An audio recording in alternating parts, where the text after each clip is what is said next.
প্রিয় শিক্ষার্থীরা, আজ আমরা আলোচনা করব আইসিটির একটি গুরুত্বপূর্ণ টপিক, ভেরিয়েবল নেমিং, মানে ভেরিয়েবলের নামকরণ। বৈধ ভেরিয়েবলের নামকরণ আমরা কিভাবে করব।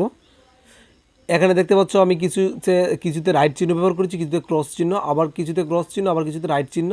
এখন কেন এরকমটা হলো এটা জানতে হলে আমাদের একটু এগুলো ট্রামগুলো জানতে হবে, মানে কোন ট্রামের এই প্রেক্ষিতে মূলত বৈধ চলকগুলো হয়ে থাকে। এই যে দেখতে পাচ্ছ যে এখানে 6টা টার্ম, মানে এগুলোর সমন্বয়ে মূলত আমরা একটা ভেরিয়েবল নাম করে থাকি। প্রথমেই তারা বলেছে যে ভেরিয়েবল হচ্ছে একটা কেস সেন্সিটিভ, এখানে বড় হাতের এবং ছোটো হাতের আমাদের মিক্সড করা যাবে না, এটা দুটিরই আলাদা অর্থ।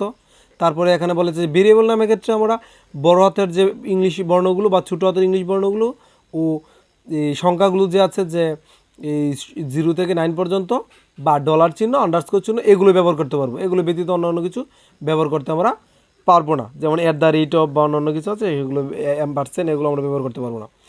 তারপরে আবার একটু কথা বলা আছে যে নামের শুরুতে শুধু অক্ষর ব্যবহার করতে পারবো, যেমন এই এ থেকে জেড পর্যন্ত, আবার ছোটো হাতের এ থেকে জেড পর্যন্ত, হ্যাঁ। বা আরও একটি জিনিস, এখানে আন্ডারস্কোরটা এখানে প্রাধান্য দেওয়া আছে, এটা ব্যবহার করতে পারবো। আর মোস্ট ইম্পর্টেন্ট যে কথা, আমরা ফাঁকা ব্যবহার করতে পারবো, নামের ভিতরে কোনো ধরনের ফাঁকা জায়গা থাকতে পারবে না। আর রিজার্ভ যে ওয়ার্ডগুলো আছে, কিওয়ার্ডগুলো 32টি, সেগুলো আমরা ব্যবহার করতে পারবো না, বা ফাংশনগুলো আমরা কিন্তু ব্যবহার করতে পারবো না এখানে, তা বলা হয়েছে। আর সর্বশেষটি বলা আছে এরকম যে ভেরিয়েবল নামের ক্ষেত্রে দৈর্ঘ্য হতে হবে আমাদের 31 ক্যারেক্টারের, এর মধ্যে হলে ভালো হয় আর কি। তাহলে এইগুলার সমন্বয়ে কিন্তু আমরা নামকরণগুলো করেছি। এখন একটু দেখাই তোমাদের। এই যে প্রথমটি দেখতে পাচ্ছ যে লিখেছি ABCD, এখানে মোট কাছাকাছি লিখেছি, যার জন্য এটা একটা বৈধ চলক। তারপরে এখানে আমাদের বলা ছিল যে প্রথমে আমরা এই বর্ণ ব্যবহার করতে পারি, কিন্তু এখানে কিন্তু আমরা প্রথমে ডলার চিহ্ন ব্যবহার করেছি, কোনো সাইন প্রথমে ব্যবহার করা যাবে না, যার জন্য এটা অবৈধ চলক। তারপরে এখানে ABC, এখানে স্পেস দিয়ে তারপরে অন্যান্য বর্ণগুলো লিখেছি, যার জন্য এটাও রাইট না, এটাও অবৈধ চলক হয়ে গেলো। তারপরে শুধু আমরা এই সংখ্যা ব্যবহার করতে পারবো না, যার জন্য এটাও অবৈধ চলক, মিক্সড হতে হবে।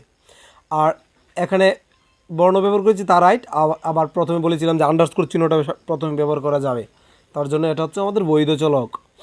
তারপরে এখানে @ ব্যবহার করা যাবে না, আমাদের না করা ছিল, যার জন্য এটাও অবৈধ চলক। এখানেও কিন্তু আবার এই ডলার চিহ্নটা ব্যবহার করেছে, সেটা আমাদের না করা ছিল শর্তের মধ্যে, তাহলে এটা অবৈধ চলক।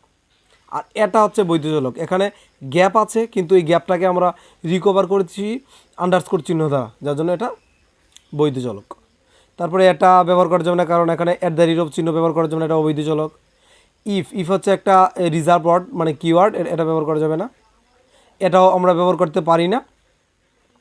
আবার এটা বৈধ, এটা বৈধর কারণ হচ্ছে আমরা এখানে বর্ণ এবং সংখ্যার মিশ্রণ রেখেছি পাশাপাশি লিখে, যদিও এখানে একটু স্পেস মনে হচ্ছে, আসলে না, পাশাপাশি লিখে, তাহলে এটা বৈধ চলক।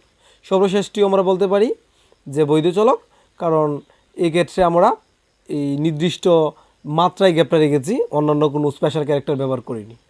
এই ছিল মূলত আমাদের বৈধ চলক এবং অবৈধ চলক নির্ণয়ের কার্যক্রমটি।